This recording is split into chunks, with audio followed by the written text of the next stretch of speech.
Now let's take a look at how we can adjust the tree to reflect the present, the currently observed term structure of interest rate. So we have this thing here, the basic tree, and we want to make an adjustment here, this alpha term, to get the actual rate that's needed here. So this actual rate is equal to this alpha plus this R star rate. Okay, now alpha here is a function of time, and we have discretized our time index.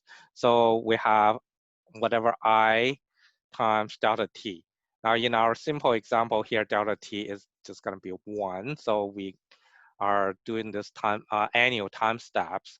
So I equal to 1, that means 1 year, and I equals 2, then we have basically 2 years, because every time step is 1 year.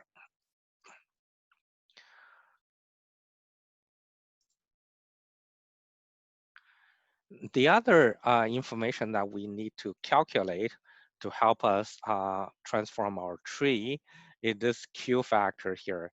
So what is Q? QIJ is really the present value of a security that pays $1 at node IJ.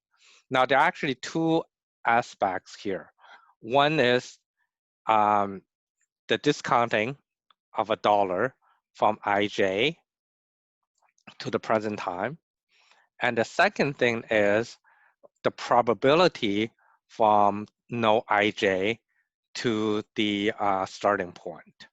So both of those effects needs to be put in place for us to calculate this QIJ value, the value of QIJ. Let's see how this is done. To do that, we need to observe and current term structure of interest rate. So this is the term structure of interest rate that we need to transform our tree, such that our tree, by definition, will match the initial term structure of interest rate. So these are all the zero rates, meaning that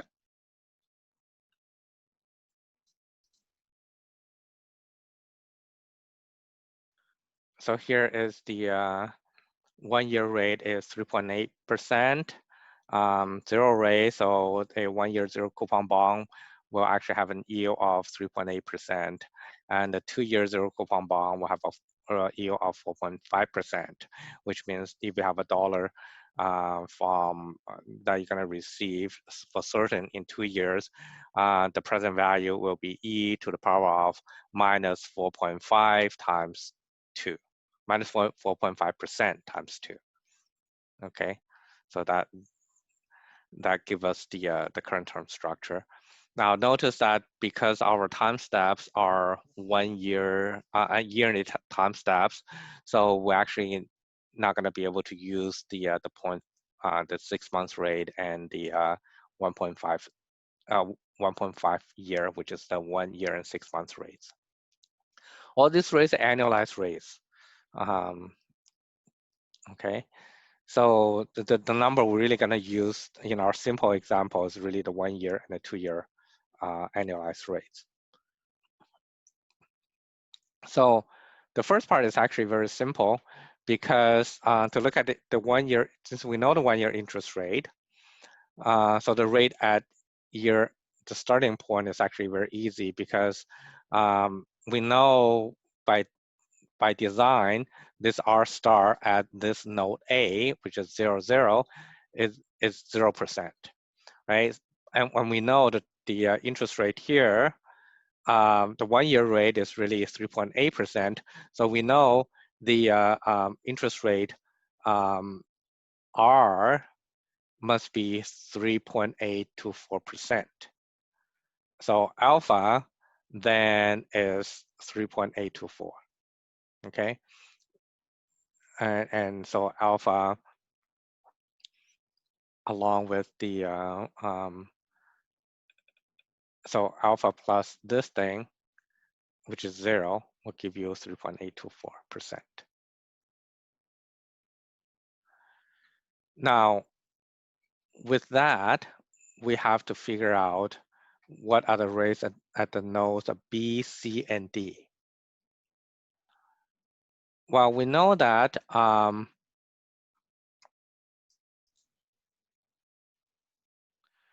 to know what the rates are at point B, C, and D, we notice the fact that we have a short payment of $1 in those nodes, E, F, G, H, I, meaning that no matter what happened here, we always get a payment of $1.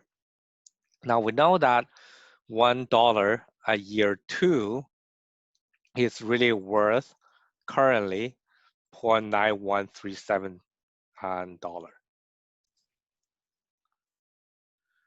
But we also know that $1 here, the true payment of $1 is equal to this thing.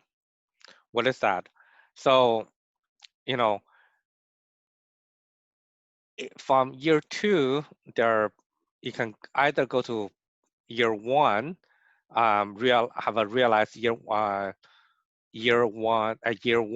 of 1 year rate from year 1 to year 2 at point B, or if if we are at point C, we have a realized rate from year 1 to year 2, which will impact FGH,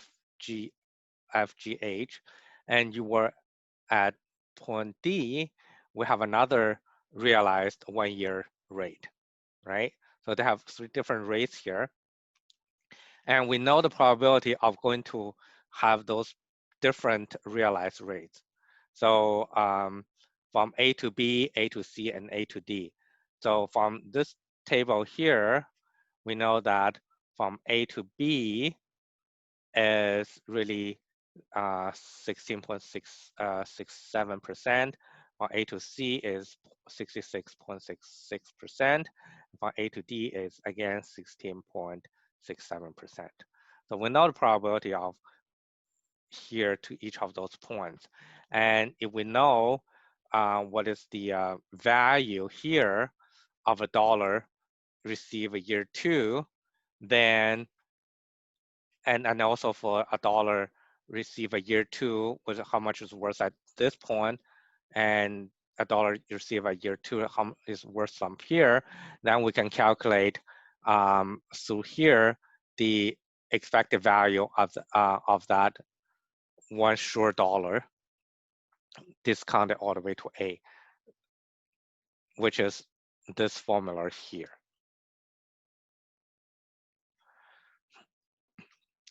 So this Q11 has a probability times the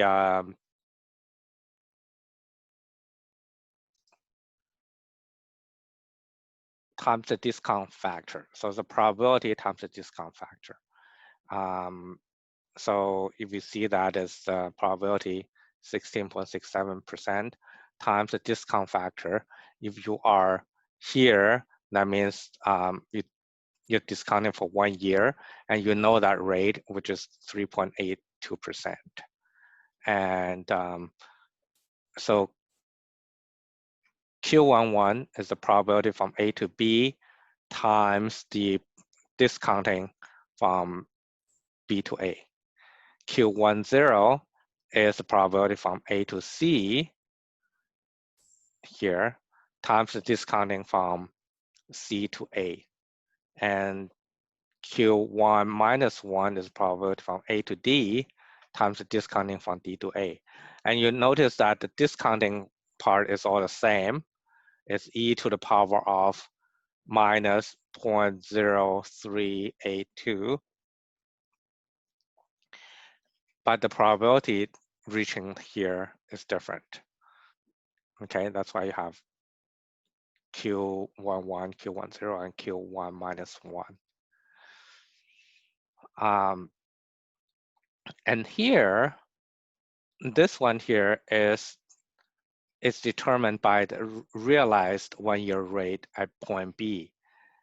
We know a component of this because we don't, although we don't know the actual realized rate, we know it must be alpha 1 plus this rate that we calculated from the base tree. So together, they give us the rate at the realized rate at point B. And for point C, the R star is 0. That's why it's just alpha here. And for point D is R star is minus, so alpha 1 minus this 0.0173 will be the actual realized rate.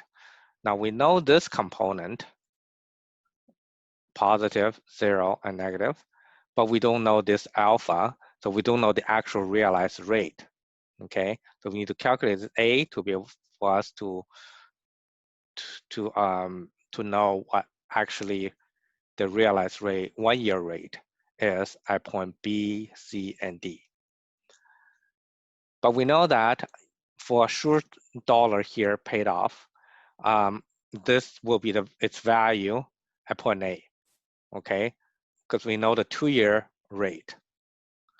But the 2-year rate is discount for 1 year and discount for another year, right? And discount for 1 year and discount for another year. So depending on which path you have, you may have a different value, but the expected value out of all those paths will give you this value here, which is a sure dollar that's discounted over the 2-year rate to be, what value would that be, okay? Which is e to the power minus 0.04512 times 2. So discounting at the annualized 4.5% for 2 years must be the expected value of discounting in 2 steps. So one is from a sure dollar, then reaches point B, discounted in this value, this rate, based on the realized 1-year rate here, and then discount again with this 1-year rate, which we know, and has a probability of, in this case, 16.67%. And in this one here, the probability is 66.66%, and the realized rate, whatever the realized rate we have as C here, plus the probability of 16.67% times the 1-year discount, and then another discount that is attributed from whatever that is paid here to this point D, which is that 1-year discount rate is realized at point D here. Okay, so they must equal. Now, if they're equal, and we can calculate and those Qs, then we'll be able to figure out what alpha is. And once we figure out what alpha is, we know the rates of B and C and D, the realized rate, 1-year rate, that will occur at point B, point C, or point D. Now, what are the Qs?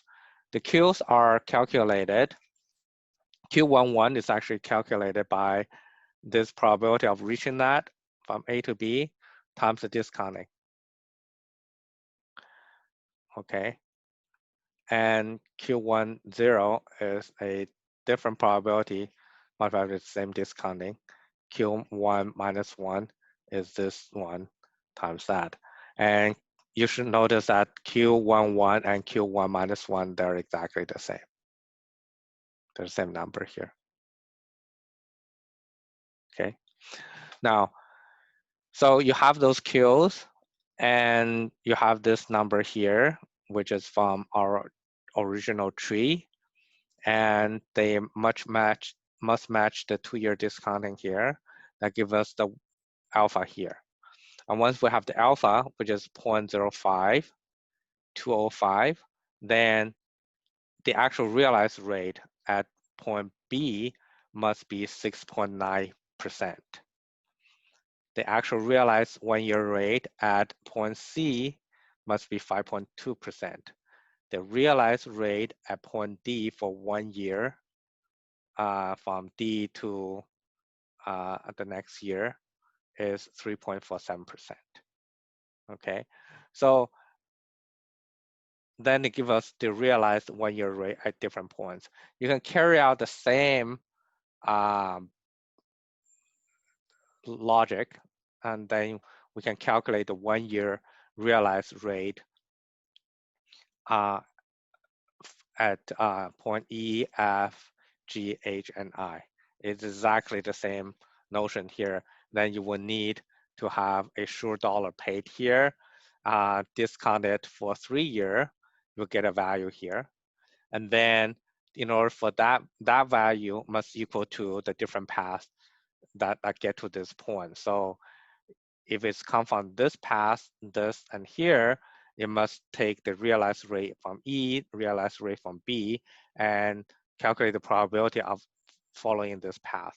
And if it's from this assured dollar, a dollar payment here, then it could say, let's say if it travels on this, this, and this, then what's the probability of getting to this point, and what is the realized one-year rate at this point, and what is probability from G to here, and what is the realized rate at D, and then what's the probability from between here from A to D, and what is the discounting factor from here to here. Okay, so then put that together, we'll calculate the realized one-year rate for E, F, G, H, and I. Then therefore we have the real tree. So we do that, you will see that in the real tree, these are the numbers we calculated. So you notice the probability doesn't change. All you change is by adding a particular alpha, then you get the rate R. So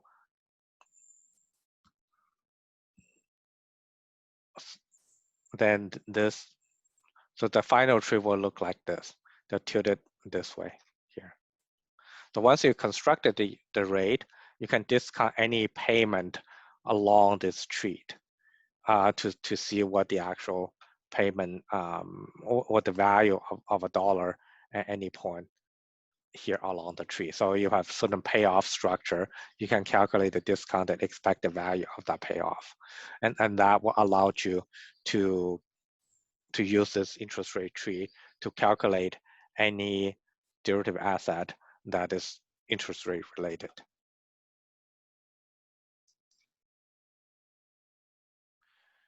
Notice that when we build this Hall-wide one-factor tree here, we are actually building this tree under risk neutral because we're calculating expected value.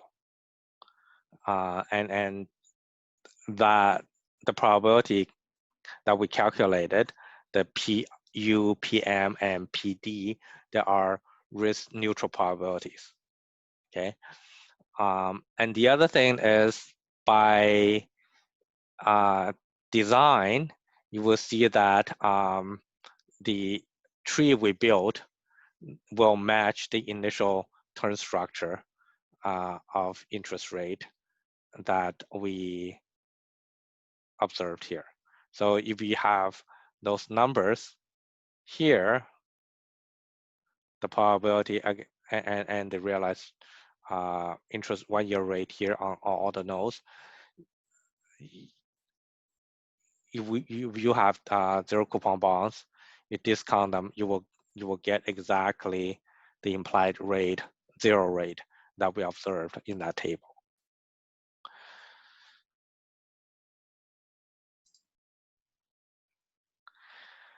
And through the branching mechanism, so we see that, you know, when it gets to this point, it's actually more likely to go down than to go up. And when it gets to this point, it's more likely to go up than to go down. So by construction, our tree actually has the mean reversion built in its characteristic. So that basically concludes the tree building. So we use the a whole wide one-factor tree to demonstrate how we can build a trinomial tree. And once we have built a trinomial tree, the calculation of any derivatives